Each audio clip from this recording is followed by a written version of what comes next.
मानव समाचार, मानवता के हक में। आपण बघत आहात मानव समाचार मराठी, सत्य नेहमी सत्यासोबत।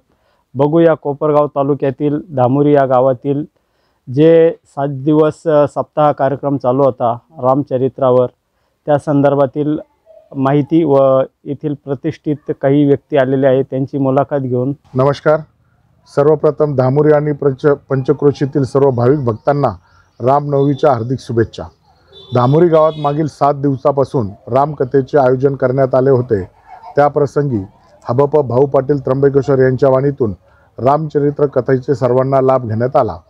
10 एप्रिल ते 17 एप्रिल दररोज रात्री 7 ते 9 वाजता रामकथा व भाविक भक्तांसाठी महाप्रसादाच्या पंक्तीचे आयोजन करण्यात आले होते।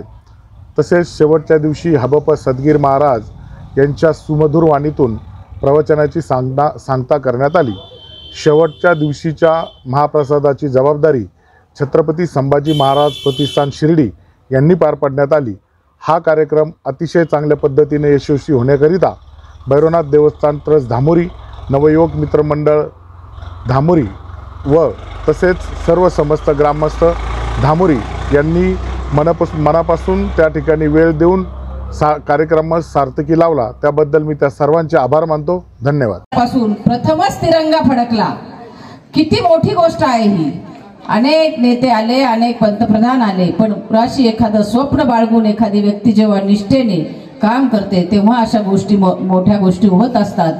आणि म्हणून आपल्या सगळ्यांचं भाग्य आहे की आपण अशा आध्यात्मिक कार्यातून काहीतरी आपल्याला संत महंत प्रवचनकार कीर्तनकार यांच्या माध्यमातून काही आध्यात्मिक ऐकायला मिळतं। आणि आपल्या रोजच्या तर जीवनात सांसारिक जीवन असतंच, त्याचबरोबर आपल्याला जर काही चांगल्या गोष्टी जीवनामध्ये जगत असताना काही चांगल्या वाटचाल कशी असावी, आपला हिंदू धर्म काय सांगतो हे जर आपल्याला ऐकायला मिळालं तर ते पण आपलं भाग्य आहे। कामातून थोडासा वेळ परमेश्वरासाठी काढलाच पाहिजे, नाही तर मोबाईल खेळायला टाइम आहे, टीव्ही पाहायला टाइम आहे, सगळ्याला टाइम आहे, पण कीर्तन प्रवचनाला कोणाला टाइम नाही, अशी बऱ्याचदा परिस्थिती असते। परंतु मी जिथे जिथे भागवत कथेला जाते, काल्याच्या कीर्तनाला जाते, तिथे मला कौतुक आहे ते आमच्या माता भगिनींचं, महिला भगिनींची उल्लेखनीय उपस्थिती कायमच कार्यक्रमात असते।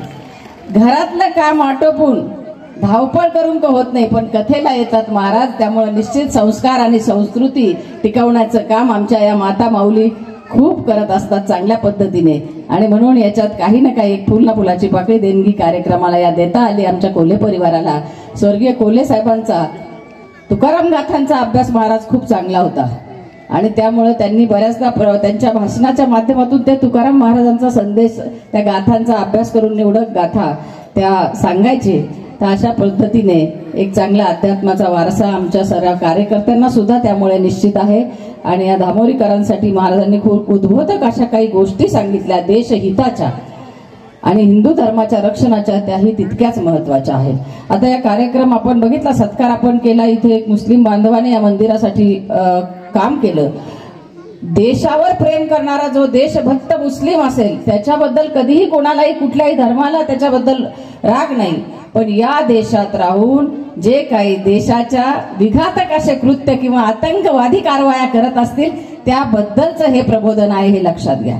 कारण नमाज जरी पडायचा तर याच मातृभूमीला नतमस्तक व्हायचं आहे, याची जाणीव, याचं भान आपल्या सगळ्यांना असलं पाहिजे, आजूबाजूच्या मंडळींना। यासाठी ही सगळी समाज प्रबोधनासाठी ही संत महंत मंडळी आहेत। आणि म्हणून आपल्या सगळ्यांना माता माऊलींना मला एकच म्हणायचं आहे की आपल्या सगळ्यांच्या बद्दल मला प्रचंड आदर आहे, कारण माऊली या शब्दात खूप ताकद आहे, माता या शब्दात खूप ताकद आहे। जाणून घेऊ या कार्यक्रमाची रूपरेषा कशी होती। यासाठी बघत राहा मानव समाचार मराठी, सत्य नेहमी सत्यासोबत।